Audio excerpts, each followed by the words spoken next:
Amén, hermanos. Gracias a Dios por esta lectura de la palabra del Señor.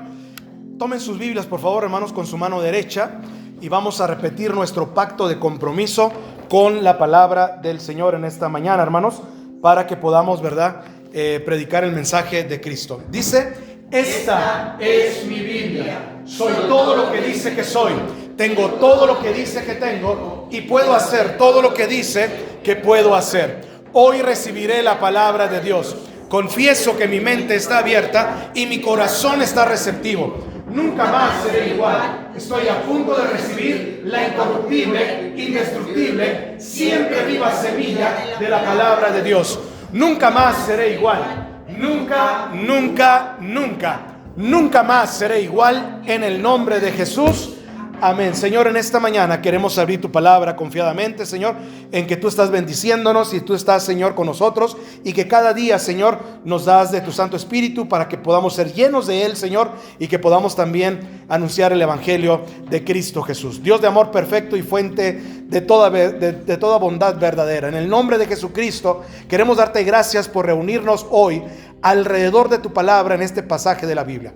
Abre nuestros corazones para recibir esta enseñanza poderosa sobre el amor ágape, cómo amar, cómo tú amas y cómo ser amados, Señor, en Cristo Jesús. Y Padre Santo, cómo debemos verdaderamente expresar este amor genuino del Espíritu Santo. Que tu Espíritu, Señor, nos muestre la diferencia entre el amor superficial del mundo y el fruto sobrenatural que produce, Señor, en nosotros el Espíritu Santo. Ayúdanos a desear este amor, a cultivarlo en nuestras vidas y a vivirlo con sinceridad, para que nuestras familias, nuestras iglesias y nuestro entorno sea transformado por tu amor genuino. Habla, Señor, que tu iglesia escucha. En el nombre de Jesús oramos. Amén y amén, Señor. Amén. Pueden sentarse, mis amados hermanos, y que el Señor les bendiga. Permítame que subir un poquito. Vamos a ver. Bueno. Sí, bueno. Creo que no funciona. Muy bien. Vamos a ver el día de hoy, hermanos. Ustedes tienen en sus hojitas el día de hoy. Tienen ustedes ahí el pasaje de la Biblia central que vamos el día de hoy a estar viendo, hermanos, y vamos a estudiar Gálatas, el libro de Gálatas, capítulo número 5. Gálatas, capítulo 5, hermanos, el día de hoy. Y vamos a entrar, hermanos, de lleno a este pasaje de la Biblia que nos está hablando, hermanos, acerca de la libertad en Cristo Jesús. Ayúdenme, por favor, hermanos, a leer el versículo que está aquí en la pantalla y que también está ahí en sus hojitas, hermanos, para que cuando ustedes tengan su devocional y su tiempo diario con Dios, ustedes puedan recordar los versículos que aquí, ¿verdad?, dijimos en el mensaje. Dice, hermanos: estad pues firmes en la libertad con que Cristo nos hizo libres, y no estéis otra vez sujetos al yugo de la esclavitud. Creo que el pasaje es muy claro, hermanos, de la palabra del Señor que nos está diciendo aquí ahora, hermanos, en Gálatas capítulo número 5, hermanos, el cual estamos viendo el día de hoy. Este día, hermanos, quiero hablarles acerca de la libertad, viviendo una vida de libertad. Viviendo una vida de libertad. Es el pasaje bíblico, hermanos, que vamos a ver el día de hoy y que la palabra del Señor nos enseña en su palabra, viviendo una vida de libertad. Eso es lo que el Señor quiere que cada uno de nosotros constantemente estemos viviendo en libertad, que no regresemos otra vez al yugo de, ¿qué dice el versículo? Al yugo de la esclavitud. ¿Podemos regresar al yugo de la esclavitud? Claro, todos los días podemos regresar a ello. Todos los días podemos estar en la esclavitud. Todos los días podemos estar, ¿verdad?, regresando otra vez a las cosas del pasado. No quiere decir que el Señor nos perdonó nuestros pecados, pero no nos quitó la naturaleza pecaminosa, la cual todavía está dentro de nosotros y la cual todavía estamos nosotros combatiendo, luchando. Las obras de la carne y las obras del Espíritu están todavía en disputa, eso todavía. Y nosotros tenemos que vivir una vida completamente en libertad. Por eso dice el pasaje: estad pues firmes en la libertad con que Cristo nos hizo libres, y no estéis otra vez sujetos al yugo de la esclavitud. Vamos a ver dos cosas importantes el día de hoy, hermanos. Vamos a ver dos cosas que nos recuerda cómo debemos de vivir una vida en libertad. Vamos a ver las dimensiones de la vida de libertad. ¿Qué dimensiones están enfocadas en la vida de libertad? ¿Qué tenemos que cuidar nosotros para mantenernos firmes en una vida de libertad en Cristo Jesús?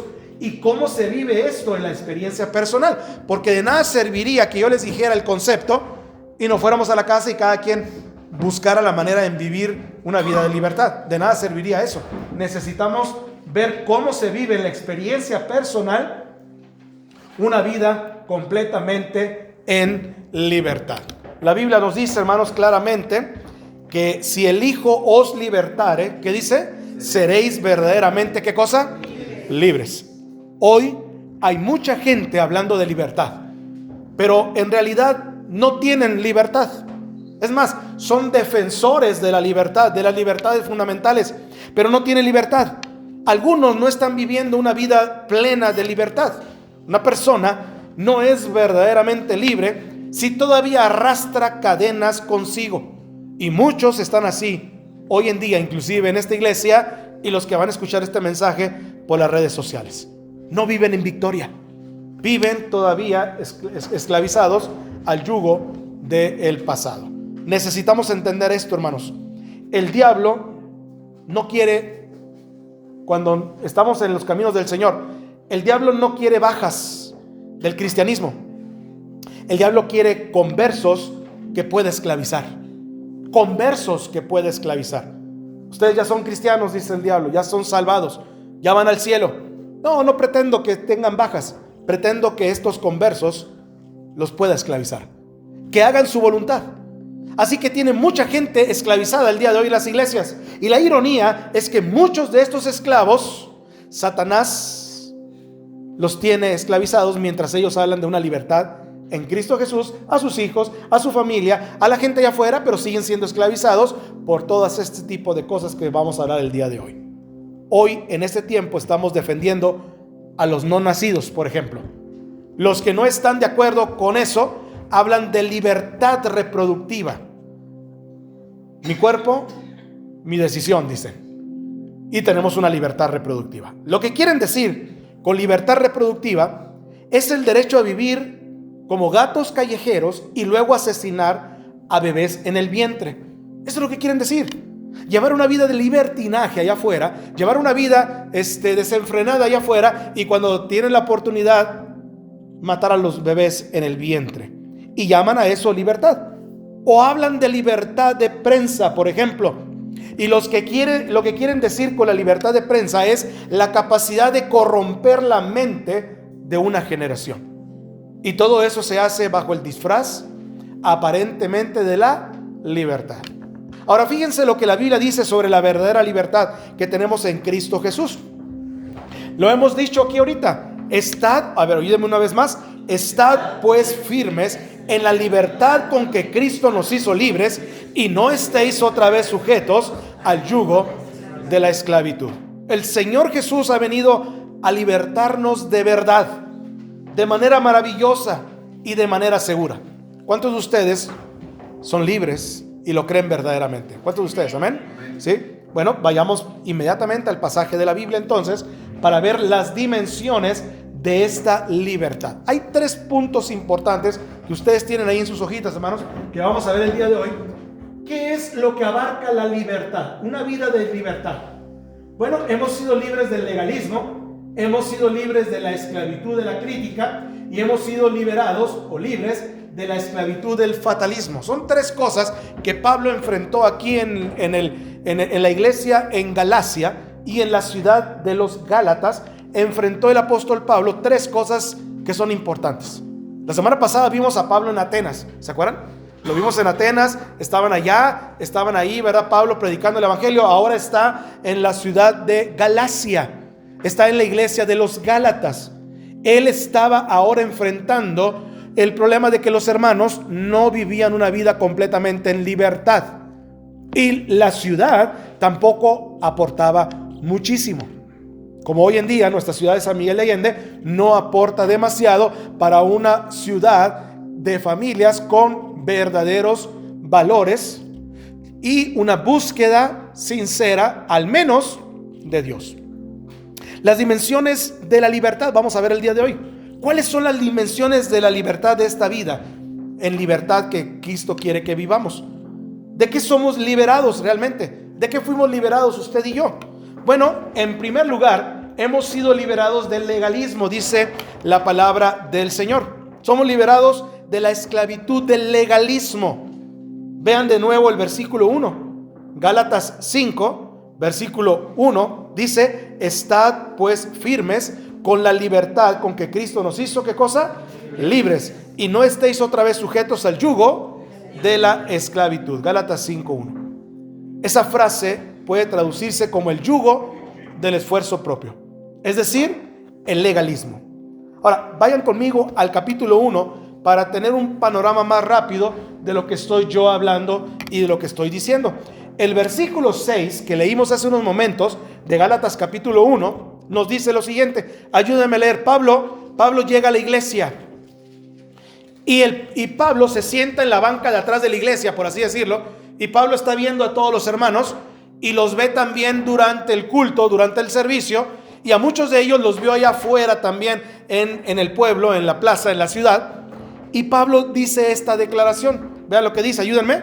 Me maravillo de que tan pronto os hayáis alejado del que os llamó por la gracia de Cristo a otro evangelio, el cual no es otro, sino que hay algunos que os perturban y quieren pervertir el evangelio de Cristo. ¿Se fijan? Recuerden esto. Satanás es un pervertidor. Lo que quiere es tomar lo bueno y pervertirlo. Y lo hace incluso con el evangelio. Satanás prefiere pervertir el evangelio que negarlo, porque si lo pervierte, engancha a la gente en un evangelio sustituto y nunca buscan el evangelio real. Eso es lo que hace Satanás, es engañar, es el padre de la mentira.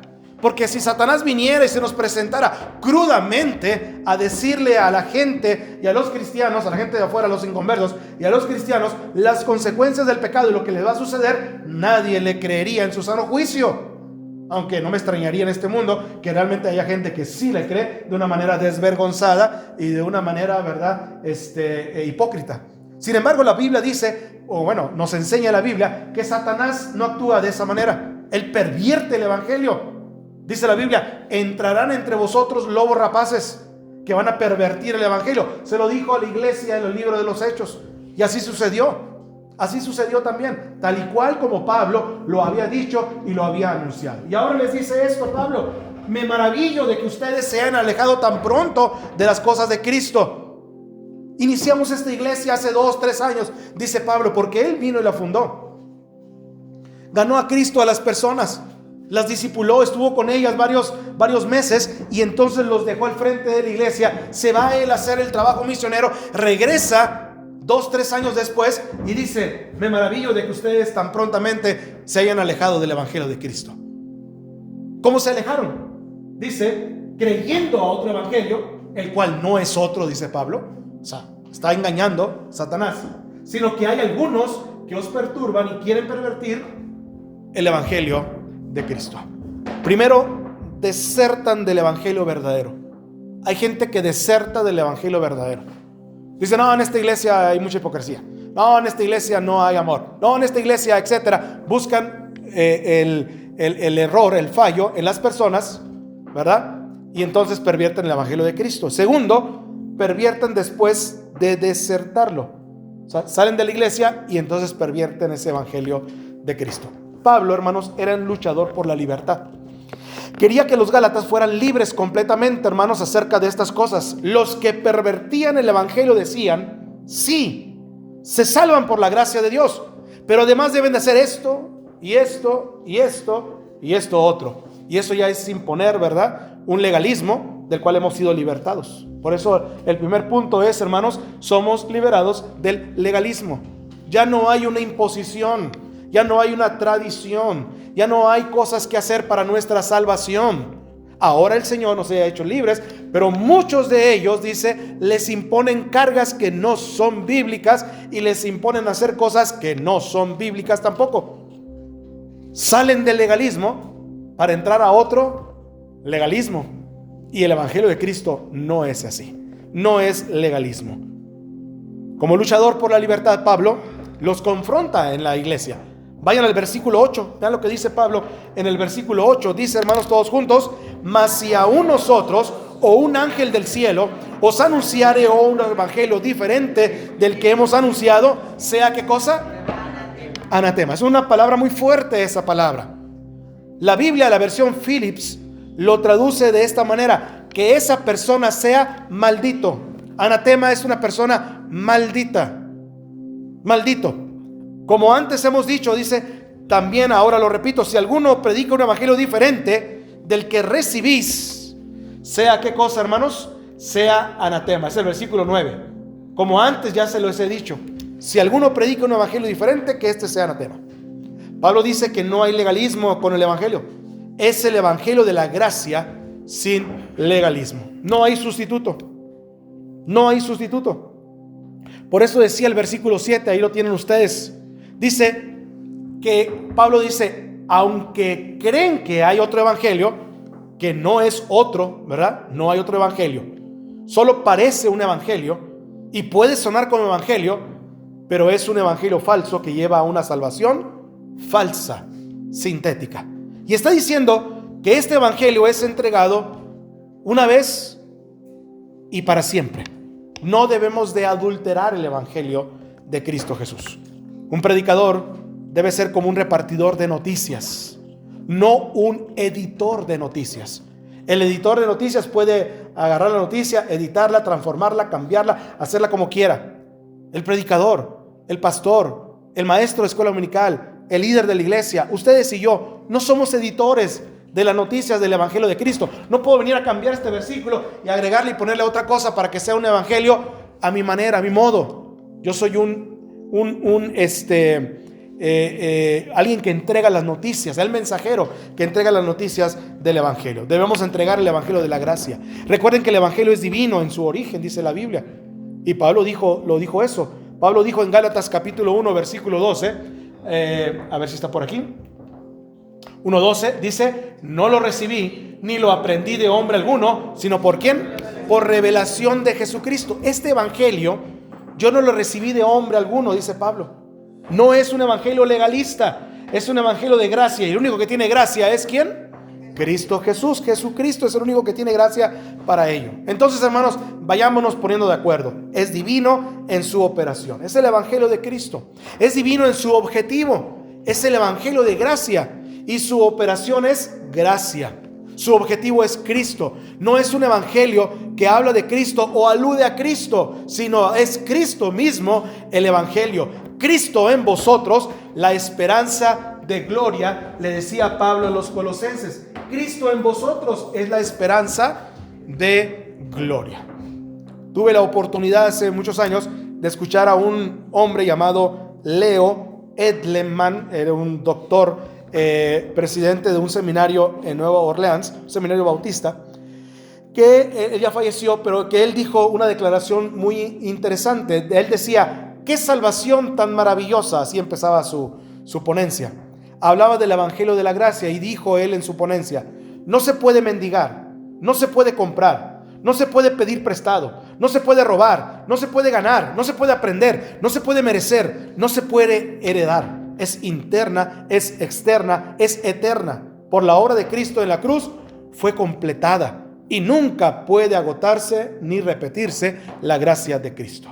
Es el evangelio maravilloso de la salvación de Cristo Jesús. Así que este evangelio significa que por un acto de fe soy justificado. Mis pecados quedan sepultados en la tumba del olvido de Dios. Ahora, siempre hay quienes quieren ponernos de nuevo bajo el legalismo. Eso va a suceder siempre. Vean lo que dice el versículo de Gálatas 4:7. Pablo más adelante se enfrenta con la iglesia y lo querían someter al legalismo otra vez para que él pudiera ser judaizar, y que él pudiera, ¿verdad?, imponer algunas de las leyes como legalista en este tema. Pero vean lo que dice el versículo de Gálatas 4:7. Dice de la siguiente manera, ayúdenme por favor todos a leerlo. Dice: así que ya no eres esclavo, sino hijo, y si hijo, también heredero de Dios por medio de Cristo. ¿Se fijan? ¿Somos esclavos o hijos? La palabra siervo aquí literalmente significa esclavo. ¿Y cuál es la diferencia? ¿Cuál es la diferencia entre una y otras? Bueno, el doctor David Simmons escribió un libro titulado La trampa del desempeño. Mucha gente está en esa trampa del desempeño. Y el autor del libro dice la diferencia. Un siervo, dice, es aceptado y valorado por lo que hace. Y un hijo es aceptado y valorado por lo que es. Un siervo comienza el día ansioso por agradar a su amo.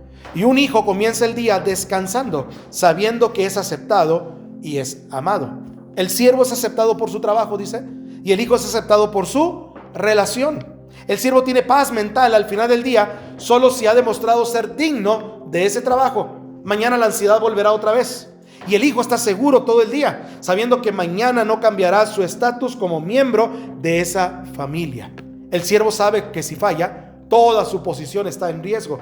Pero el hijo sabe que si falla, puede ser corregido con amor, pero no teme ser expulsado de la familia. Su desempeño no cambia la estabilidad de la posición de ese hijo dentro de la familia.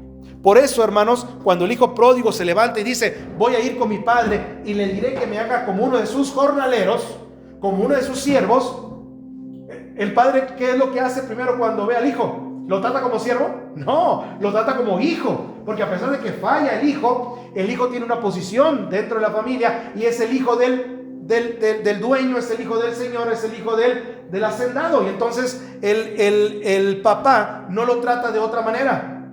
Nosotros podemos haber dicho, bueno, que lo haga trabajar, que le diga esto, que le diga lo otro. Puede ser por cuestiones de disciplina, pero estamos hablando aquí de una posición en Cristo Jesús. Y la Biblia dice que no lo trata como siervo, no lo trata como un esclavo, lo trata como un hijo.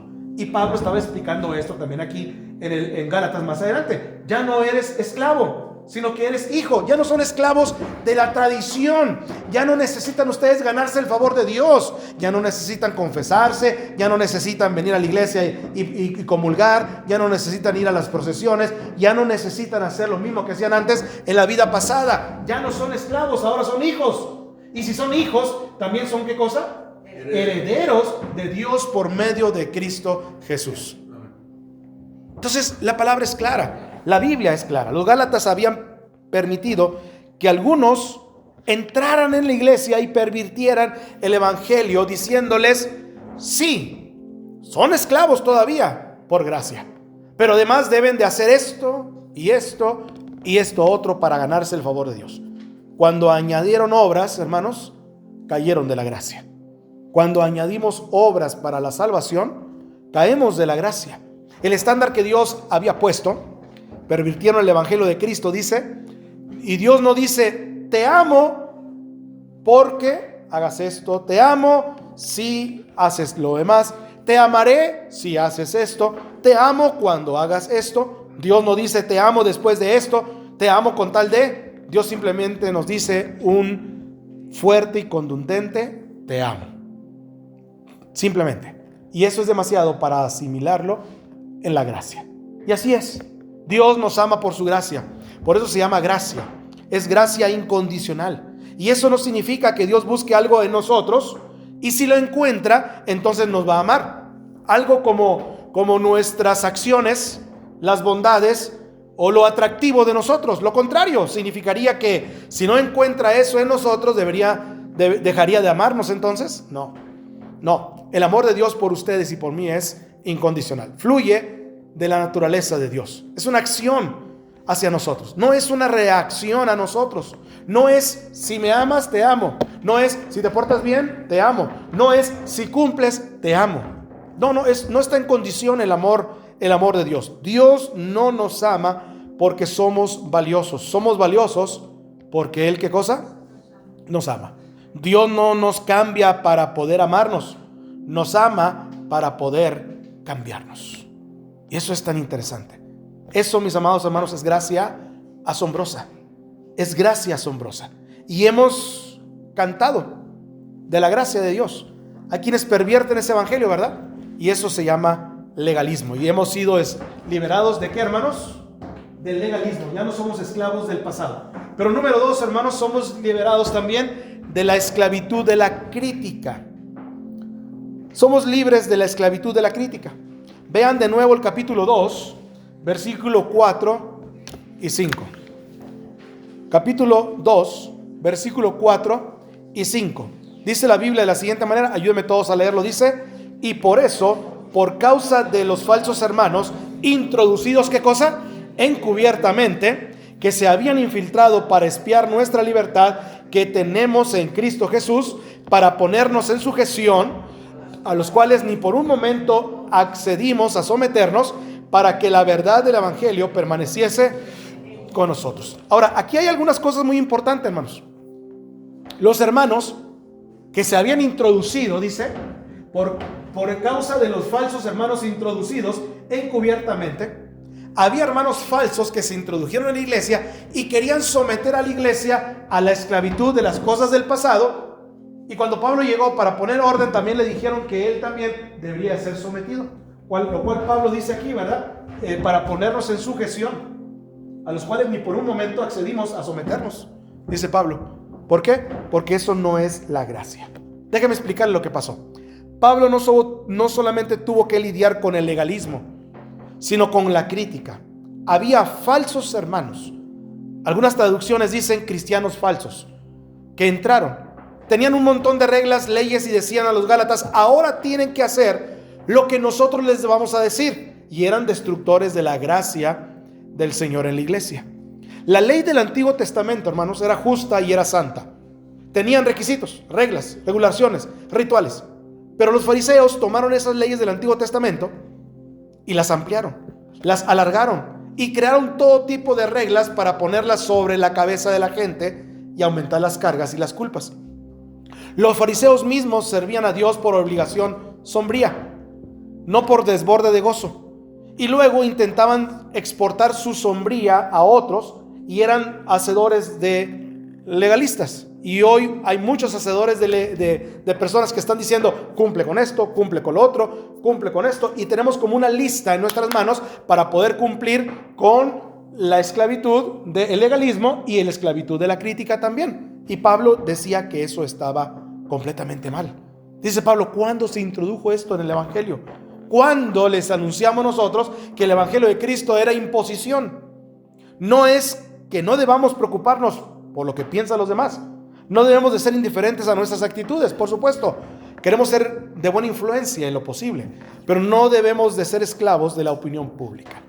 Pablo se negó a ser esclavo de la opinión pública. Vea lo que dice el versículo 5. Dice aquí mismo: a los cuales ni por un momento accedimos a someternos, para que la verdad del evangelio permaneciese ¿con quién?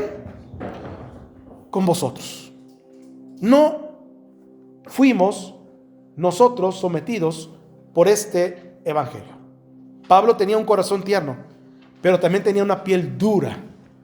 Y he descubierto que al servir al Señor hay que tener lo mismo: un corazón tierno y una piel dura para poder resistir. Se sorprenderían si leyeran mi correo o mis mensajes, cuánta gente tiene algún pequeño defecto, alguna idea que se han inventado y quieren imponerse cargas que no dice el evangelio. Pastor, quiero que ore por mí porque me siento culpable por esta acción que hice y yo sé que debo de hacer esto y esto otro, y me está hablando de penitencia. Y le digo a la gente: eso no va con el evangelio de Cristo. Es una trampa viciosa cuando se convierten en esclavos de la opinión pública y de las tradiciones del legalismo y de la crítica. Pedro cayó en eso. Vayamos a el versículo 11 de este mismo capítulo. Dice Pablo, a Pedro, cuando estaba Pedro ahí, ¿verdad? En los Gálatas. Ustedes se acordarán de este versículo ahorita que lo vamos a leer. Dice, ayúdame a leerlo: pero cuando Pedro vino a Antioquía, le resistí cara a cara, porque era de condenar. Pues antes que viniesen algunos de parte de Jacobo, comía con los gentiles, pero después que vinieron se retraía y se apartaba, teniendo miedo de los de la circuncisión. En otras palabras, dice la Biblia que Pablo enfrentó a Pedro, y Pedro estaba, ¿verdad? Entre dos pensamientos. Con un grupo comía todo lo que la ley prohibía, y con otro grupo, cuando venían los hermanos de la iglesia y cuando venía Pablo también a sus vueltas como misionero, se venía con los hermanos y entonces se portaba de una manera, ¿verdad?, legalista y correcta, según él, delante de la tradición. Pablo dice: lo resistí, lo enfrenté. dice Pablo, cara a cara. Vine y le resistí cara a cara, porque era de condenar lo que estaba haciendo. Y no solamente estaba haciendo eso, más adelante Pedro estaba permitiendo y estaba haciendo esclavos a las personas, porque estaba judaizando también y les estaba imponiendo todas estas cosas. Les decía a unos hermanos, circuncídate, y a otros les decía que no se debería de circuncidar. La circuncisión es una forma eufemística de decir los judíos son importantes. Pedro decía, si tú estás circuncidado, entonces eres un judío importante, o eres alguien importante para el Señor. Pero ¿qué pasó? Pedro descubrió que el evangelio era para gentiles también, no solo era para los judíos. Así que Pedro estaba allí, teniendo comunión con gentiles, hasta que llegaron los hermanos de la sede denominacional, por así decirlo. Y entonces Pedro, temiendo la crítica, se apartó y dijo Pablo, Pedro, eres de condenar, porque dejaste que estas personas te pusieran bajo esclavitud de la crítica, y el temor reemplazó todo tu corazón. Y hermanos, eso no puede suceder y no lo podemos permitir. Debemos llevarnos bien con la gente, ¿sí? Debemos llevarnos bien con las personas de la iglesia y la gente de afuera, por supuesto. Pero no debemos nosotros de someternos, como dice Pablo aquí en la Escritura, de someternos a las personas que, para no ser criticados, tenemos nosotros, ¿verdad?, que tener esta convivencia con la gente de la esclavitud. Vean lo que dice aquí Gálatas 2:4, hermanos.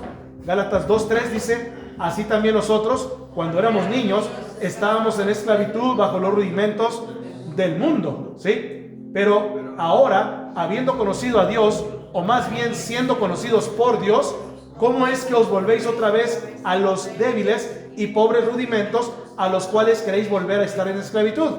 Guardáis los días, los meses, los tiempos y los años.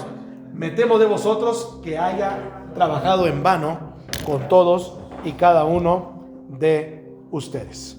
La tercera cosa que lidió Pablo no solamente era la esclavitud del legalismo, no solamente era, hermanos, la esclavitud de la crítica, sino que número 3, hermanos, era la esclavitud del fatalismo. La gente estaba diciendo, si dejamos las tradiciones, puede que se enoje Dios. Si dejamos de hacer esto, puede que nos caiga una maldición, el fatalismo. Y en el versículo 3 que acabamos de leer hace unos momentos, Pablo les estaba diciendo lo siguiente: nosotros, cuando éramos niños, éramos esclavos bajo los rudimentos del mundo. No está hablando de niños de edad. ¿De qué está hablando aquí Pablo? Cuando no conocíamos a Cristo y que éramos bebés, o que no teníamos la suficiente madurez, ¿qué? Espiritual. Cuando éramos niños, éramos esclavos. Pero, dice la Biblia, después, ahora, habiendo conocido a Dios, o más bien siendo conocidos por Dios, ¿cómo es que os volvéis otra vez a los débiles y pobres rudimentos? Está hablando de alguien que desea todavía la vida pasada. Está hablando de alguien que todavía tiene en su mente y en su corazón la idea de que le va a venir una cosa fatal a su vida por haber dejado el catolicismo, o por haber dejado las tradiciones, o por haber dejado su vida de iglesia pasada. Y luego dice aquí, hermanos, los cuales queréis volver a estar en esclavitud. Y esta palabra es muy importante aquí, de que está hablando el apóstol Pablo. ¿Qué significa bajo los rudimentos del mundo? Habla de las fuerzas elementales del mundo. Habla de las estrellas, los planetas, la naturaleza, el nacimiento. ¿Alguna vez alguien les ha preguntado, ¿bajo qué signo naciste? O sea, ¿qué signo eres? Dios mío, hay mucha gente que se ha puesto bajo esclavitud a estas cosas. Y eso es fatalismo. Leen su horóscopo, a ver qué dice mi horóscopo, y empiezan a leerlo. Ahí dice, el día de hoy que no salga, y no salen. Que el día de hoy que no hable con fulano de tal, y no hablan con fulano de tal. Cristianos inclusive, consultando el horóscopo. Piensan que su futuro está en las estrellas o en las circunstancias. En el legalismo nos ponemos bajo esta esclavitud nosotros mismos, del que está hablando aquí el apóstol Pablo. La crítica nos pone a otras personas, y en el fatalismo a las circunstancias nos ponemos nuevamente bajo ese yugo.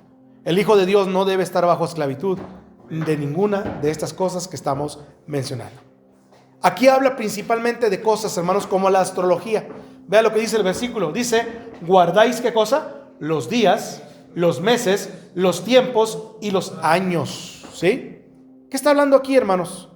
De este pasaje de la Biblia acerca de guardar los días, los meses, los tiempos, los años.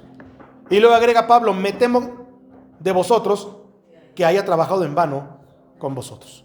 Que el evangelismo, que el discipulado haya sido en vano. Cuando habla de días, de meses, de tiempos y años, habla de astrología. La astrología se remonta a la Torre de Babel. Dicen, pastor, eso solo se aplicaba en el siglo I. Pero saben, tenemos una generación hoy, incluso algunos bautistas cristianos, que leen los horóscopos por las mañanas. Dios tenga misericordia, hermanos, de las personas que se dejan llevar por estas prácticas para saber cómo deben vivir o cómo esperan ese día. Se ponen bajo esclavitud. Son esclavos del legalismo, de la crítica y del fatalismo. No son víctimas del destino. Ustedes son lo que son por la gracia de Dios. Y Pablo le dijo esto a los Gálatas. Pablo les decía esto y Pablo decía, ustedes han sido libres en la libertad con que Cristo nos hizo. ¿Qué cosa? Libres completamente. Pero vámonos a la segunda parte. Ya les dije de qué hemos sido libres. Hemos sido libres del legalismo, hemos sido libres de la crítica y hemos sido libres del fatalismo también. Pero vamos a ver de qué otra cosa más. ¿Cómo se vive esto en la experiencia personal? ¿Cómo puedo yo vivir la libertad en Cristo Jesús?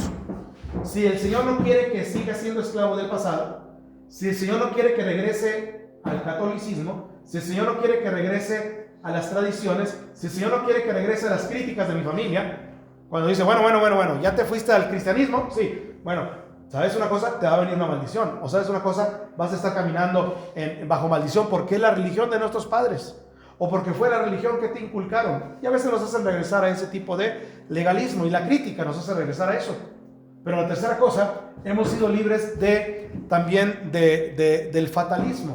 Nosotros ya no estamos bajo la maldición de la gente que cree que en los horóscopos, en la astrología, en brujería, en cosas como estas. Pero usted va a decir cómo la Biblia enseña que debemos de experimentar de manera personal el vivir en esta libertad. Bueno, debemos de vivir una libertad porque ya esa libertad ya ha sido ejecutada. No es una libertad que queremos alcanzar. Esa libertad ya se ejecutó en Cristo Jesús. Lo vamos a ver ahorita. 2, debemos de vivir vidas cambiadas. Y número 3, debemos de vivir bajo el poder del Espíritu Santo en una vida completamente energizada. ¿Han visto los anuncios, verdad? Los anuncios estos de cuando un corredor, un atleta está corriendo, haciendo un maratón. ¿Qué es lo primero que le dicen? Energízate, ¿verdad? Y le dan ahí una bebida, le dan ahí, ¿verdad? Le acercan agua, le acercan ahí, le echan electrolitos y todo lo demás para que tu cuerpo otra vez tenga vitalización y que tenga una vida energizada. Es lo mismo que tenemos que hacer nosotros también, hermanos, en nuestra vida espiritual. Y déjenme decirles una cosa, ¿cómo funciona? ¿Cómo enfrentamos estas cosas que estoy hablando y que Pablo enseñaba a la iglesia para vivir una vida libre? ¿Cómo vivimos la vida de libertad que nuestro Dios quiere que tengamos? Bueno, vayamos al capítulo 2 porque ahí está el mensaje que queremos ahorita hablar acerca de Cristo. Ustedes se saben este versículo, esta es otra versión creo. Bueno, no es otra versión, creo que ya es la misma versión, Reina Valera. Y valdría la pena que nos aprendamos el versículo 20 y el versículo 21, hermanos, porque es vitamina pura para nuestra vida espiritual. Ayúdame a leerlo. Dice, con Cristo estoy juntamente crucificado. Ya no vivo yo, mas vive Cristo en mí. Y lo que ahora vivo en la carne, lo vivo en la fe del Hijo de Dios, el cual me amó y se entregó a sí mismo por mí. Y escuchen lo que dice, no anulando la gracia de Dios, pues si por la ley fuese la justicia, Cristo murió por demás. No anula la gracia. Pablo habla de la cruz del Señor Jesucristo, de la que cantamos tan maravillosamente en nuestras iglesias. La cruz de Cristo, la cruz en el Monte Calvario. Y cantamos himnos tan hermosos y bonitos. En la cruz, do primero vi la luz. Y cantamos todo ese tipo de cosas. Hermanos, La cruz es la fuerza libertadora. ¿Cómo nos libera la cruz? Cuando decimos estoy crucificado, ¿con quién? Con Cristo. ¿Cómo nos pone libres? Pablo dice, estad firmes en la libertad con que Cristo nos hizo libres. Y los que están en esclavitud, solo están en esclavitud porque han olvidado la cruz de Cristo. Han olvidado ese sacrificio de Cristo.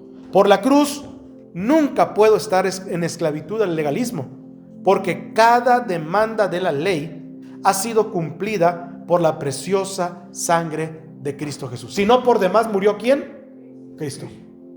Explíquele eso a sus amigos, a la gente, a los familiares. Si necesitas hacer algo más para alcanzar la gracia y ir al cielo, entonces por demás murió ¿quién? Cristo. Tan sencillo. Ese evangelio no es un evangelio bíblico, es un evangelio falso. Es un evangelio que no va con el evangelio de Cristo. Y los gálatas estaban cayendo en esto. Ellos estaban diciendo, bueno, yo necesito circuncidarme. ¿Por qué? Porque eso manda la ley. Cuando la ley había quedado atrás. Y eso no marcaba la gracia, porque ahora hemos sido circuncidados en el corazón. Dice la Biblia, que es ahí donde Dios ve verdaderamente nuestros corazones. Y ellos estaban hablando de las críticas. Estaban diciendo, si no hacen esto, no son verdaderamente salvados. Pablo dice que hemos sido liberados de las críticas de cualquier persona, de cualquier religión que nos quiera meter en la crítica para poder decir que no somos salvos. Pero también habíamos sido liberados del fatalismo, porque esta libertad en Cristo Jesús, el cual no anuló la gracia de Dios, no la anula. No hay nada que podemos hacer para que Dios nos ame más, y no hay nada que podemos hacer para que Dios nos ame menos. Esa es la gracia de Dios, hermanos, porque no se trata de obras, no por obras, ¿para que qué? Para que ninguno se gloríe. Para que ninguno se gloríe. Jesús, hermanos, murió en la cruz. Él dio su sangre e hizo remisión por los pecados. ¿Qué hay de la crítica? ¿Cómo me libera la cruz de la crítica? No importa lo que digan de mí, Él me amó lo suficiente para morir por mí. Eso me libera de la crítica. Cuando miro ese amor, sé que soy aceptado en el amado, dice Efesios capítulo 1, versículo 6. ¿Por qué? Porque precisamente con Cristo estoy juntamente crucificado. Ahora déjenme ir un poquito más atrás aquí, porque con Él me da esa vida en Cristo Jesús. La mente de Dios, hermanos, lo pensó antes de la fundación del mundo. No soy víctima de las circunstancias, soy receptor de la gracia de Dios, y la cruz me libera de ese legalismo, y la cruz me libera de la crítica y del fatalismo que me puede suceder. Ahora, yo dije tres cosas de una vida de libertad. La primera de ellas, que vamos a ver rápidamente, es que ya es una libertad ejecutada. Tenemos una vida ejecutada en la libertad de Cristo Jesús. Estoy crucificado ¿con quién, hermanos? Con Cristo Jesús. La vieja persona que yo era fue ejecutada en la cruz de Cristo. Ha sido puesta a muerte. Y cuando Jesús murió, no solo llevó su pecado, mi pecado en la cruz, aún los pecados que nosotros íbamos a cometer. Cuando Cristo murió, no solo llevó mi pecado, me llevó a mí mismo en esa cruz. Con Cristo estoy juntamente crucificado. No los pecados se quedaron en la cruz. Yo mismo me subí a la cruz con Cristo y estoy crucificado con Él. Su muerte tenía mi nombre. Cuando Jesucristo murió en esa cruz, yo morí en esa cruz también. Ustedes murieron en esa cruz. Y Pablo murió en esa cruz diciendo, estoy crucificado con Cristo. Si estoy crucificado, si he sido ejecutado por mis crímenes, entonces nunca puedo ser y estar puesto en doble peligro. La pena está pagada. ¿Qué pues podemos decirle a un hombre muerto si ya está muerto con Cristo Jesús? Pero número 2, déjeme decirle aquí lo más importante. Tenemos una libertad de una vida que ha sido ¿qué? Cambiada. Una vida que ha sido cambiada. Luego esta libertad se convierte en una vida cambiada. Vean el mismo versículo de 2:20, Gálatas 2:20. Ayúdenme, dice, estoy crucificado con Cristo. Con todo vivo, pero no yo, sino Cristo vive en mí. ¿Qué significa esto? Que no tengo solamente una vida reformada, que no tengo solamente una vida readaptada. ¿Saben lo que significa la palabra cerezo?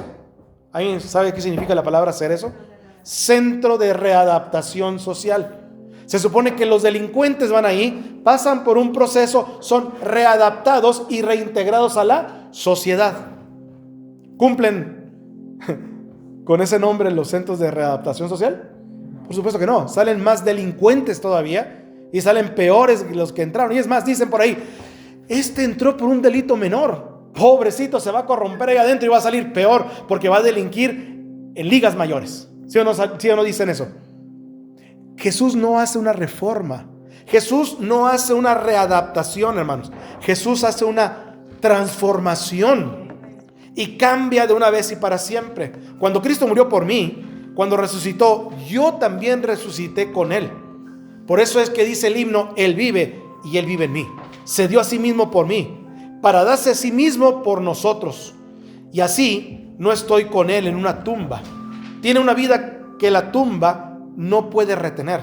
Y esa vida, hermanos, en Cristo Jesús es una vida mía, es una vida de usted, porque Él vive, triunfaré mañana. Pero también, hermanos, es una vida no solamente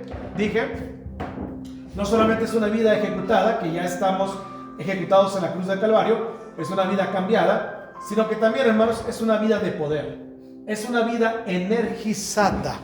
Es una vida cambiada por completamente y es una vida que tenemos poder en Cristo Jesús. Fíjense lo que dice este pasaje de la Biblia. Ayúdenme a leerlo todavía. Gálatas 2:20 dice: estoy crucificado con Cristo. Con todo vivo, pero no yo, sino Cristo vive en mí. Y lo que ahora vivo en la carne, lo vivo en la fe del Hijo de Dios, el cual me amó y se entregó a sí mismo por mí. Ahí está la clave de todo esto, hermanos. Ahí está la clave. ¿De dónde obtengo poder para tener una vida completamente cambiada, una vida completamente transformada? ¿De dónde obtengo poder? ¿Por mis méritos? No. Ya no vivo yo, mas vive ¿qué? Cristo en mí. Y lo que ahora vivo, lo vivo en la fe del Hijo de Dios, el cual me amó y se entregó a sí mismo por mí. Cuando yo voy a amar a las personas, no las amo con mi propio amor.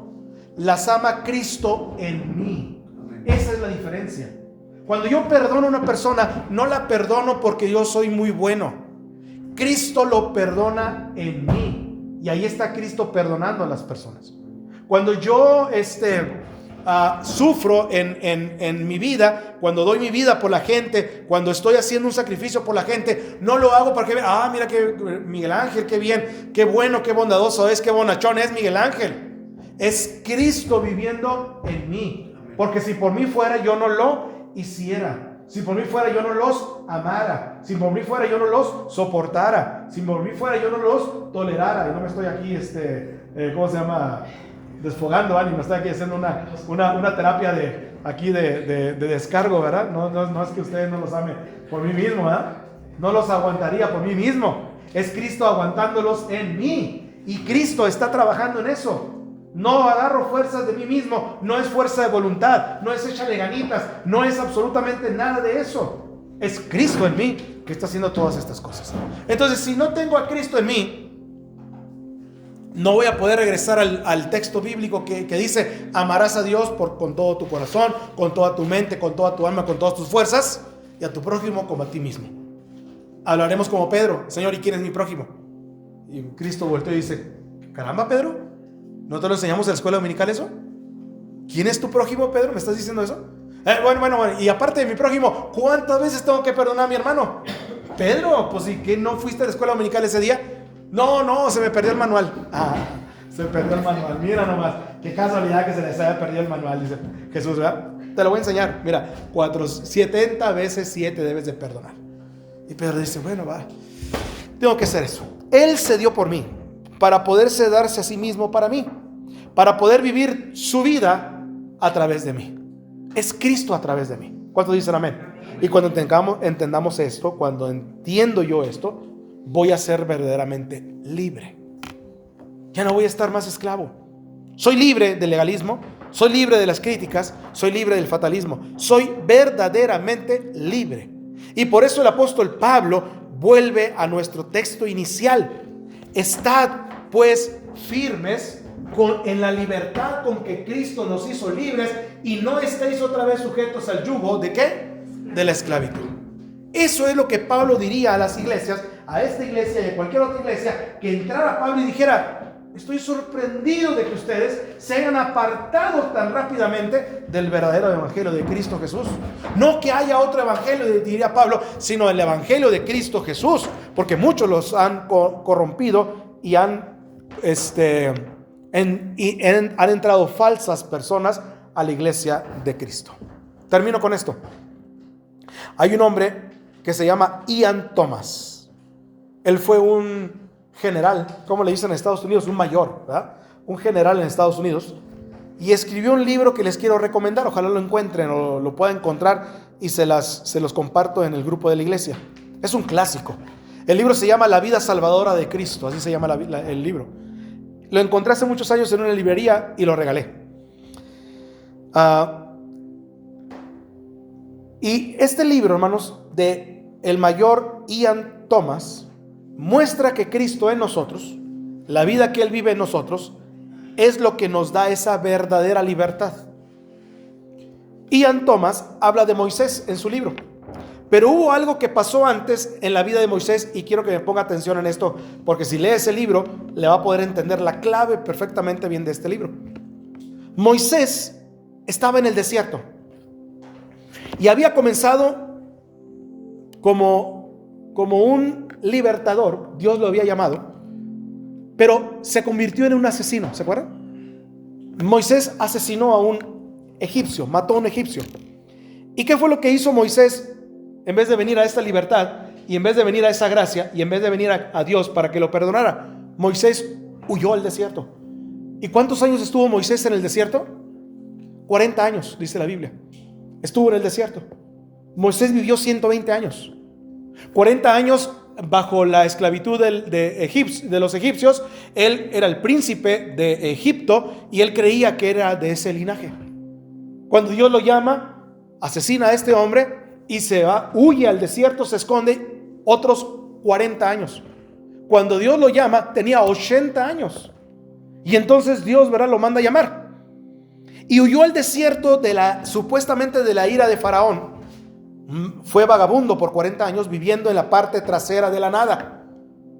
Y cuando Moisés tenía 80 años, dice la Biblia que Dios lo manda a llamar y lo conduce, y ve una escena que nunca se le olvidó y que nunca se nos debe olvidar, nosotros tampoco. Él ve una zarza que estaba ¿qué? Ardiendo. Ve una zarza que estaba ardiendo. Y la zarza seguía ardiendo sin ¿qué? Sin consumirse. Y una voz de la zarza le dijo: Moisés, Moisés, quítate las sandalias de tus pies, porque el lugar que pisas, ¿qué dice? Santo es. Ian Thomas, en este libro que les voy a recomendar, usa un poco de imaginación, pero hay una gran verdad en lo que él dice. Imagina a Moisés mirando esa zarza ardiendo, y ardiendo sin consumirse. Imagina a Moisés diciendo: ojalá pudiera ser como esa zarza. Ojalá que sea yo una zarza ardiente las 24 horas del día para poder servir al Señor. Y muchos de nosotros anhelamos ser como esa zarza que tenemos enfrente, esa zarza que se está prendiéndose en fuego y que entonces no se consume. Y ahí está la zarza, ardiendo y ardiendo y ardiendo. Ian Thomas en su libro dice: vemos hombres y mujeres así. Su vida resplandece con el poder y la energía de Dios, y nos preguntamos: ¿acaso ellos siempre están ardiendo? ¿Son los favoritos de Dios? ¿A qué me refiero con esta ilustración?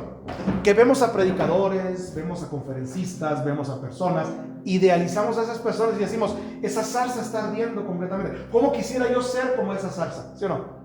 ¿Cómo quisiera ser yo como esa persona? ¿Cómo quisiera tener ese matrimonio de esas personas? ¿Cómo quisiera tener los hijos de esas personas? Porque vemos zarzas diferentes ardiendo. Moisés estaba aquí, él decía: soy un pecador, y la zarza allá enfrente está ardiendo. ¿Y cómo quisiera yo ser como esa zarza? Y saben una cosa, dice Ian Thomas en su libro: que Dios no es, dice, no es la zarza la que Dios usa para manifestar su poder. Lo vimos un versículo antes. Era la voz en medio de la zarza que le dijo: quita las sandalias de tus pies, porque el lugar que pisas santo es. ¿Qué tenía la zarza en medio de ella? A Dios. Y dice, puede ser cualquier zarza, puede ser cualquier persona, puede ser tú, puede ser yo, con mis pecados, con mis errores, con mi vida. Solamente Dios nos está llamando y quiere que volvamos otra vez a ser libres. Y apunta al final: no es la zarza, no es los talentos, no es las capacidades, no es lo que puede hacer, no es la iglesia tan grande, no es la iglesia tan mediana, no es el grupo, es Dios en medio de la zarza. Si tan solo dejaras que Dios se condujera en medio de tu vida, si tan solo dejaras que Dios estuviera dentro en tu corazón haciendo eso que hizo con la zarza, otros oirían la voz de Dios en medio de tu corazón. Eso está tremendo. Porque pensamos en las cosas externas. Dios utiliza a aquella persona, Dios usa a aquella persona, Dios usa a esa iglesia, Dios usa a ese predicador. Y pensamos en las cosas externas. ¿Cómo quisiera yo ser como esa persona para poder ser como esa zarza y arder constantemente en servicio al Señor? Pero la Biblia no dice eso. La Biblia dice que de en medio de la zarza se escuchó la voz del Señor. Era el Señor personificado en esa zarza lo que hizo la diferencia. Si no, la zarza hubiera estado todavía hasta nuestros días ardiendo por sí sola. Ahí estuviera ardiendo la zarza. Y en Tomás dice: no es el tipo de zarza, es el Señor hablando en medio de mi corazón. ¿Hasta cuándo, dice, seremos nosotros usados de esa manera? Cualquier zarza vieja sirve. Y eso es, no piensen en algunas personas que son más grandes, más fuertes, mejores que nosotros. Dios toma personas comunes para hacer cosas extraordinarias. ¿Cuántos dicen amén? No es la zarza, es Dios en la zarza. Cualquier zarza sirve, funciona, porque esa es una grande verdad. Con Cristo estoy juntamente crucificado. Ya no vivo yo, mas vive Cristo en mí. Cuando digo que son libres del legalismo, eso no significa que vivan una vida injusta y no les importe la santidad. Al contrario, Dios nos está diciendo cada vez debemos de ser llenos de la libertad, llenos del Espíritu Santo, llenos de la gracia de Cristo Jesús. ¿Les parece si oramos? ¿Nos ponemos de pie? Pues adelante, oramos entonces. Oramos entonces. Y le pedimos al Señor que Él nos comprometa para ser libres en Cristo Jesús. ¿Cuántos dicen amén? Padre, sella este mensaje en nuestros corazones y ayúdanos a estar firmes en la libertad con que Cristo nos hizo libres. Queremos, Señor, que cada día en tu palabra podamos nosotros, Señor, ganar la batalla a Satanás. Cuando menciono y digo en la Biblia que debemos de ser libres del legalismo, Señor, eso no significa que vivamos una vida de libertinaje y que no nos importe la santidad. Cuando digo que seamos libres de la crítica, digo que no significa que no debamos de estar conscientes de lo que piensen los demás, ni pasar por encima de sus sentimientos. Cuando la Biblia dice que seamos libres del fatalismo, eso no significa que no miremos a ambos lados al cruzar la calle. Las circunstancias están ahí. Pero, oh Dios, debemos de entender que Cristo nos ha hecho libres una vez y para siempre. Ese es el Evangelio de Cristo. Esa es la buena noticia. Y cuando lo entendemos, comenzamos a querer verdaderamente de esa gracia admirable, cada vez más y más y más en Cristo Jesús. Y arderemos como esa zarza que Moisés vio, no porque ella estaba ardiendo sola, sino porque Dios estaba en medio de la zarza. Padre, queremos volver otra vez a que tú estés en el centro de nuestro corazón. ¿Por qué no le dice ahí el Señor en este momento? Padre, te cedo las riendas de mi corazón. Te cedo, Señor, el trono de mi corazón. Si todo está desordenado en mi vida es porque Cristo no está en el centro. Sencillo. No hay trucos en esto. Si mi vida está siendo un caos, a pesar de ser cristiano, y me pregunto por qué no hay bendición, es porque Cristo está afuera del centro de mi corazón. Por eso, Padre, te pedimos, y pídale usted ahí, mi hermano, yo también le voy a pedir al Señor que vuelva otra vez a ocupar el trono de nuestro corazón. Te entronizamos, Señor, en mi vida, y queremos que también se establezca en nuestra familia y donde quiera que voy. Que mi familia pueda decir como Josué: pero yo y mi casa serviremos a Jehová. Padre, ayúdanos para cumplir con esta grande tarea que tenemos por delante, y que podamos, Señor, ser verdaderamente libres en la libertad de Cristo Jesús, y que nos halles en el centro de tu voluntad. En el nombre de Jesús queremos decirte gracias, Señor, y bendice nuestra vida desde ahora y para siempre. Amén y amén, Señor.